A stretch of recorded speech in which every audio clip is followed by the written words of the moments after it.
Have you ever heard about the zombie World War I soldiers who fought off and terrified the German troops? Let's talk about it. During the war, the Germans launched an attack on the Russians to get the Oswiecki fortress in Poland.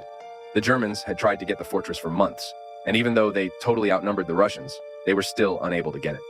After realizing that the Russians did not have gas masks, the Germans decided to use this to their advantage and launched a chemical attack. At around 4 a.m., the Russian guards would see waves of chlorine gas with thousands of soldiers running at them. At this point, they knew that death was inevitable, but had to defend themselves. The Russians would rip off pieces of clothes and make gas masks in order to run out to defend.